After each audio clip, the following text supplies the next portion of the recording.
नमस्कार। बारा जिला के सिमरौनगढ़ में रहल रेडियो बादल 89 मेगाहर्ट्ज तथा इंटरनेट ऑनलाइन के www.radiobadal.com ऐसे ही सरलाही जिला के गुड़ैता में रहल धड़कन FM 91.8 मेगाहर्ट्ज तथा इंटरनेट ऑनलाइन के www.धड़कनfm.com हमारे पात्र साथ नेपाली पात्र में एक साथ प्रसारण हो रहल बादल खबर में स्वागत करते हम नूर आलम बादशाह।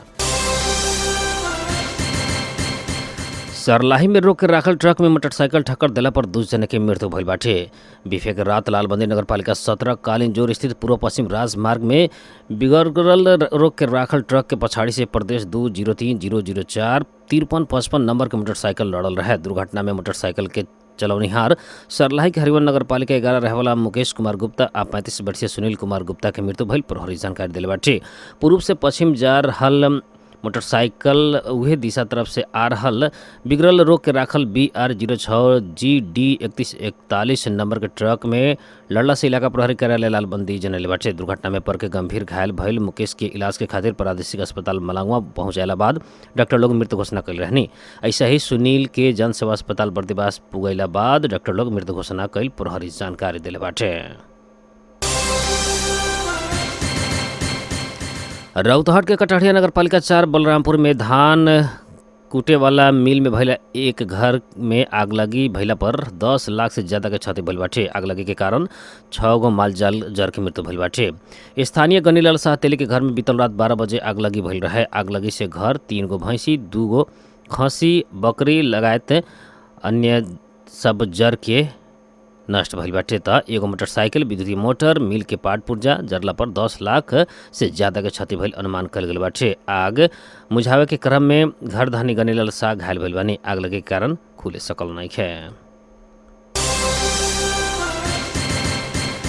पारसा के पटेरुआ सुगली गाउँपालिका वार्ड नंबर 2 बेलवा से वन गस्ती टोली सब साइकिल सहित 3 थान शंखुआ के काट बरामद करे बाटे। सब डिवीजन वन कार्यालय रंगपुर डाड़ी से जमदार अर्जुन चौधरी के नेतृत्व में खटल गस्ती टोली उक्त शंखुआ के गोलियां बरामद कैले बाटे। उक्त काठ 29 की फीट रहल आ काठ के बाजार मूल्य 1,40,000 पड़े वाला रेंजर कपिल देव यादव बतैले बानी। गादी चाभी थरहटी घाट से राष्ट्रीय वन कटान करके कांच शंखुआ के गोलियां देवरबाना तरफ ले जा रहल अवस्था में गश्ती टोली के देख के उ लोग फरार भइल जमदार चौधरी बतैले बानी। काठ के चोरी तस्करी में प्रयोग कल जाए वाला 3 थान साइकिल भी नियंत्रण में लियल गई जमदार चौधरी बतैले बानी।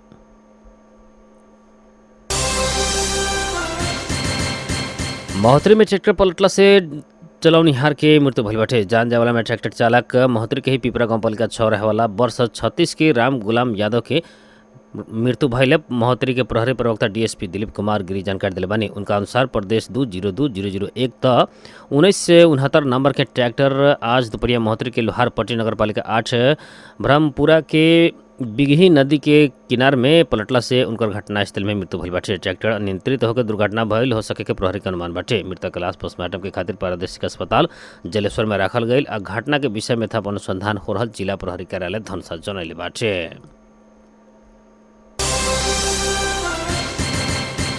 खसी के मांस कह के बकरी के मांस बेचे वाला एक जने के धनसा प्रहरी पकड़ाव कले बाटे। पकड़ाव पर वाला में छिरेश्वर नाथ नगरपालिका 5 महेंद्र नगर के गुलजार मोहम्मद रहल जिला प्रहरी कार्यालय धनसा जनल बाटे।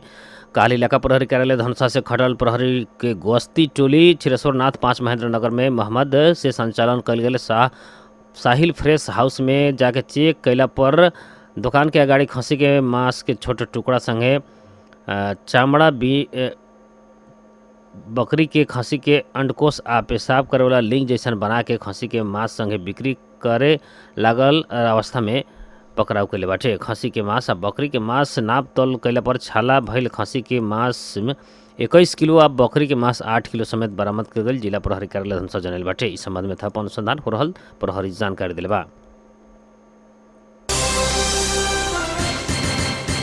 महोत्तरी में डाइन के आरोप में एक दलित महिला सहित उनकर परिवार के सदस्य ऊपर मारपीट भइल बाटे। यह मंगर की गौशाला नगरपालिका 11 के स्थानीय 66 वर्षीय एतवरिया देवी राम सहित परिवार के 6 सदस्य के ऊपर मारपीट कल गेल बाटे। मारपीट से एतवरिया देवी राम के पति रामचंद्र राम, बेटा सब देवेंद्र राम और सुरेंद्र राम तथा पतो सब समतोलिया देवी या सुंदर देवी घायल भइल जिला प्रहरी कार्यालय महोत्तरी जानकारी दिले बाटे। उनकर जिला प्रहरी कार्यालय महोत्तरी के अनुसार मार से एतवरिया देवी के बाएं हाथ टूटला के साथे शरीर भर चोट लागल बाटे। सुरेंद्र के मुड़ी फूट के 6 गो टाँका लगावे के पड़ल अवस्था बाटे। समतुलिया देवी के कमर में गंभीर चोट लागल बाटे त देवेंद्र के भी शरीर में चोट लागल बाटे। एतवरिया समतुलिया के जनकपुर स्थित सहयोगी अस्पताल में इलाज हो रहल बाटे। देवेंद्र सुरेंद्र के गौशाला स्थित प्राथमिक स्वास्थ्य केंद्र में इलाज चल रहल बा। प्रहरी के अनुसार गौशाला 11 लक्ष्मीनिया के चंद्रशेखर यादव, संतोष यादव, विनोद पासवान और राम केवल कहल जावला केवल महतो नुनिया आक्रमण कैल मध्य संतोष यादव, विनोद पासवान के यह बूथ के पकड़ाव कल गए बाटे। पीड़ित पक्ष के जाहिरी के तुरंत बाद उ लोग के पकड़ाव कल गए बाटे। उ लोग विरुद्ध डाइन के आरोप कैला से कुटपीट कसूर में मुद्दादाता होकर अदालत से समेत म्याद लेके अनुसंधान हो रहल आ मलमूत्र खुआए वाला धमकी समेत दिहल प्रारंभिक जानकारी मिलल बाटे कह के प्रवक्ता गिरी बतैले बानी।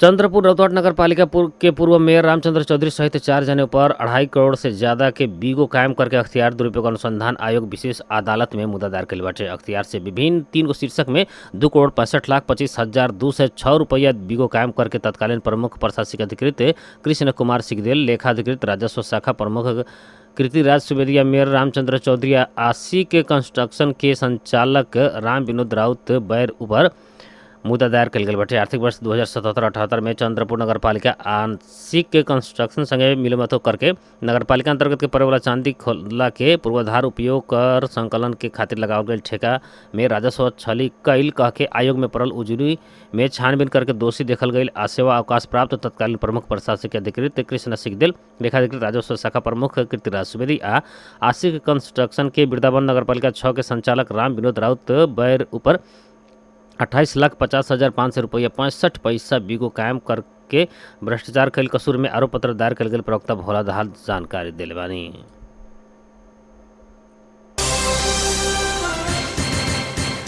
जिला प्रहरी कार्यालय परसा लगभग 1 करोड़ बराबर के अवैध दवाई तथा खुदरा सामान लोड कर रहल ट्रक नियंत्रण में ले बाटे। प्रहरी कार्तिक 15 गते रात के बीरगंज से कास्की तरफ जा रहल ना 3 ख 5576 नंबर के ट्रक बीरगंज 14 गंडक चौक से नियंत्रण में लिहल गई बाटे। नियंत्रण में रहल ट्रक से बिल बीजक से ज्यादा के विभिन्न दवाई लगायत के खुदरा सामग्री बरामद रहल।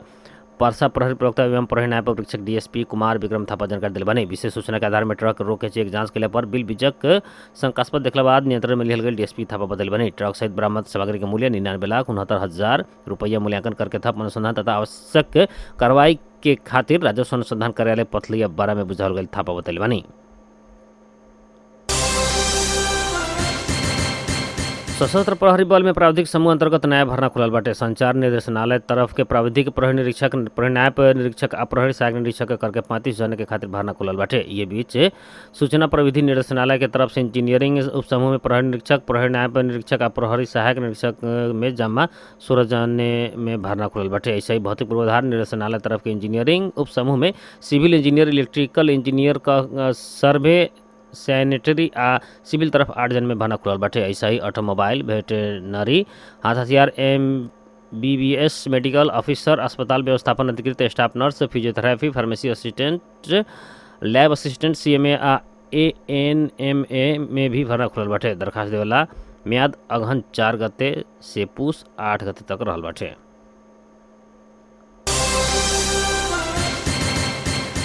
सरकार आज अभियान 6 महीना से 5 वर्ष तक के लड़का लड़की सबके विटामिन ए कैप्सूल आ कीड़ा के दवाई खिया रहल बाटे। राष्ट्रीय विटामिन ए कार्यक्रम अंतर्गत स्वास्थ्य तथा जनसंख्या मंत्रालय आज अभियान विटामिन ए कैप्सूल आ कीड़ा के दवाई खियावे लागल बाटे। विटामिन ए आ कीड़ा के दवाई नजदीक के ही स्वास्थ्य संस्था केंद्र से महिला स्वास्थ्य स्वयंसेविका मार्फत खियावल जा सके के मंत्रालय जनल बाटे। इससे पहले प्रत्येक वर्ष कार्तिक 2 आ 3 गते संचालन कल गई ई कार्यक्रम ई वर्ष बड़ा दशई पड़ला से 17 आ 18 गते संचालन होके लागल बाटे।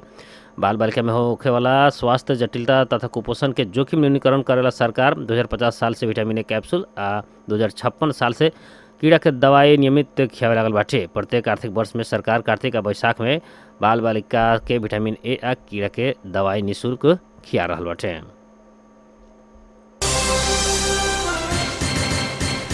सर्वोच्च अदालत कैद माफी बदर कैले बाद पकड़ाऊ कैल गेल हत्या अभियोग के दोषी रिगल कहल जाए वाला योगराज ढकाल के कारागार चलान कैल गेल बाटे। जिला प्रहरी कार्यालय बांके से ढकाल के आज जिला अदालत समक्ष बुझावल गई रहे। जिला प्रहरी प्रवक्ता डीएसपी नारायण डांगी के अनुसार रिगल के आज सवेरे 10:30 बजे को बुझावल गई बाटे। बांके जिला अदालत के रिश्तेदार सरोज निधि बागले रीगल के आज सवेरे 11:15 को नेपालगंज कारागार कार्यालय में भेजल बाटे। रीगल कैद मिनहा के सर्वोच्च अदालत काल बदर कैले बाटे। रीगल 2072 साल 28 गते नेपालगंज के धम्बोझी चौक नजीक चेतन मानंदर पर खुंडा प्रहार करके हत्या कैल रहनी। रीगल घटना के 1 वर्ष बाद जिला प्रहरी कार्यालय बांके में आत्मसमर्पण कैले रहनी।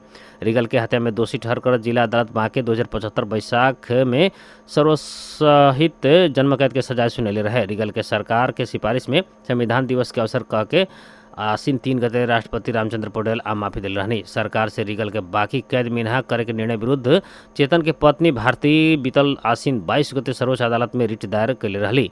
रीगल 11 वर्ष आ 11 महीना 5 दिन कैद सजाए भुगतान करे के बाकी रहल रहे।